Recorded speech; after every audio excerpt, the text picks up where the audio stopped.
के साथ सबसे पहले बात करेंगे बीजेपी की, जिसने लोकसभा चुनाव की तैयारी तेज कर दी है। बीजेपी ने 370 सीटें जीतने का लक्ष्य रखा है और कल प्रत्याशियों के नाम पर मोहर भी लग सकती है।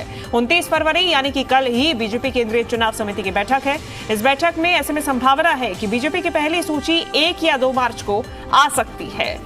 बड़ी बात यह है कि पहली सूची में ही प्रधानमंत्री नरेंद्र मोदी का नाम हो सकता है और पूरी संभावना है कि पीएम मोदी एक बार फिर से वाराणसी सीट से ही चुनाव लड़ेंगे। संभावना है कि बीजेपी की पहली सूची में ही करीब 100 उम्मीदवारों के नाम की घोषणा हो जाए। इसके अलावा कई बड़े नेताओं और मंत्रियों के नाम पर भी चर्चा हो सकती है।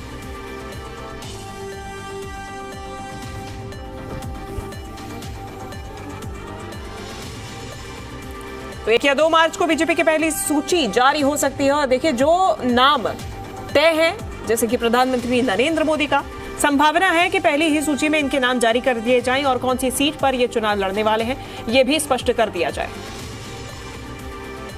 ज्यादा जानकारी लेंगे जी मीडिया संवाददाता राहुल मिश्रा हमारे साथ जुड़ गए हैं। राहुल, पहली सूची जल्द ही जारी की जा सकती है और ओवरऑल जो फोकस है वो अभी क्या कैटेगरी में बांट के ही ऐलान किया जाएगा, इसी प्रकार से जैसे कि लोकसभा चुनाव के पहले विधानसभा चुनाव में देखा गया था, या फिर कोई नई रणनीति बीजेपी ला सकती है?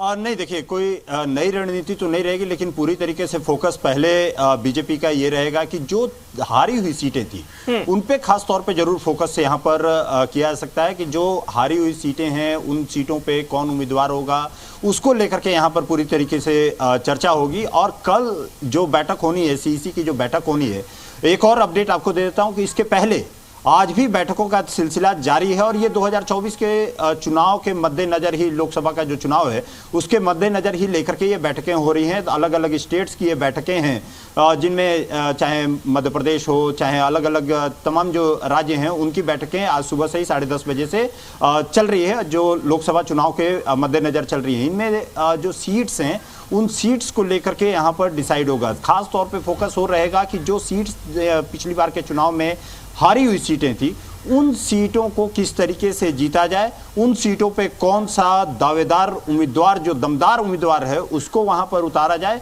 ये एक कोशिश रहेगी। और आपने सही कहा कि पहली लिस्ट 1 या 2 तारीख के पास में, 1 या 2 मार्च को यहाँ पर पहली लिस्ट आ सकती है, बीजेपी की आ सकती है। तो ये कहा सकता है कि बीजेपी जो है कहीं ना कहीं 24 का जो चुनाव है, 24 के चुनाव को लेकर के पहले से जो तैयारियां कर रही थी, अब जो अपने उम्मीदवार है उनको जरूर रण क्षेत्र में उतारने की घोषणा यहां पर कर सकती है, क्योंकि रणभेरी कभी भी बच सकती है चुनाव की और आचार संहिता लागू हो सकती है। लेकिन उसके पहले ही पूरी एक तैयारी, एक उम्मीदवारों की लिस्ट यहाँ पर जारी करके पूरी एक तैयारी रहेगी कि जल्द जो उम्मीदवार हैं उनको काफ़ी समय मिले, अब जब चुनाव मैदान में जाते हैं उनको काफ़ी समय मिले जनता के बीच में जाने के लिए, और इसीलिए जल्दी ही लिस्ट यहाँ पर आ सकती है। कल जो केंद्रीय चुनाव समिति की बैठक है उसमें ये जरूर माना जा रहा है कि तकरीबन 100 के करीब में यहाँ पर उम्मीदवारों की घोषणा यहाँ की जा सकती है, जिसमें संभवतः यह है कि प्रधानमंत्री नरेंद्र मोदी कहाँ से लड़ेंगे उसमें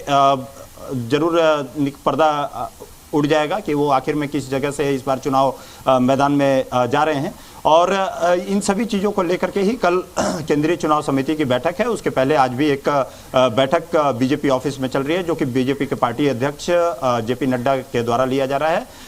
अलग अलग राज्यों के मुख्यमंत्री भी यहाँ पर आकर के और उन बैठक में शरीक हो रहे हैं। निश्चित रूप से राहुल, हमने देखा था कि इसके पहले जो बीजेपी की रणनीति थी, जैसे कि मैंने आपसे अभी भी पूछा कि एबीसी कैटेगरी में तमाम सीटों को बांट दिया गया था। अभी जो हारी हुई सीटें हैं, लगभग 100 सीटें ऐसी हैं जिस पर फोकस बनाया जा सकता है, जो कि अंदेशा जताया जा रहा है। ऐसे में सबसे ज्यादा कौन से क्षेत्र पर फोकस सबसे पहली सूची में रहेगा बीजेपी का? देखिए शिवांगी, किस जगह पे फोकस करके नहीं, क्योंकि ये 2024 का चुनाव नजदीक है और खास तौर पे यदि कहा जाए कि तमाम जो ये मध्य प्रदेश हुआ, उत्तर प्रदेश हुआ, चाहे आपका हिमाचल हुई या पंजाब हुआ या दिल्ली हुई, इन सभी जगहों पे खास तौर पे ज़्यादा जो है फोकस रहेगा, जो कि आपका कहा जाए जो हिंदी बेल्ट हैं इन पे ज़्यादा फोकस्ड यहाँ पर रहेगा। उन जगहों पे खास तौर पे जिन सीटों पे कमजोर है बीजेपी, उन सीटों पे एक नई स्ट्रेटेजी के साथ कैसे चुनाव मैदान में जाएं, ये एक फोकस पूरी तरीके से बीजेपी की तरफ से रहेगा। और साथ ही साथ उम्मीदवारों को, क्योंकि यदि आप उम्मीदवार को पहले आप उतारते हैं, चुनाव मैदान में उतारते हैं, तो जो उम्मीदवार होता है उसके पास काफ़ी समय रहता है चुनाव मैदान में जाने के पहले और चुनाव मैदान में जब वो जाता है तो और उसके पास काफी होमवर्क करने के लिए, जनता के साथ में मिलने के लिए, जनता के से अपने बारे में रूबरू कराने के लिए उसके पास काफी वक्त रहता है। और यही कारण है कि यहाँ पर पहले ही आपने देखा होगा कि एक स्ट्रेटेजी चेंज यहाँ पर किया गया। पहले ही बीजेपी अपने उम्मीदवारों की नामों की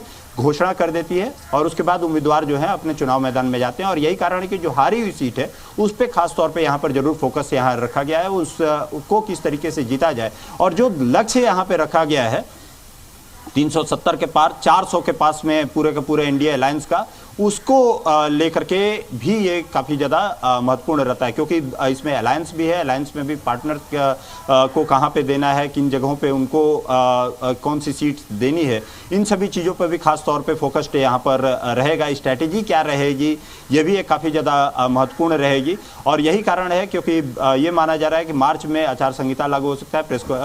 जब चुनाव आयोग यहाँ पर प्रेस कॉन्फ्रेंस करेगी और उसके बाद आचार संहिता लागू होगी तो उसके पहले ही यहाँ पर बीजेपी की तरफ से लिस्ट को जारी कर दिया जाएगा।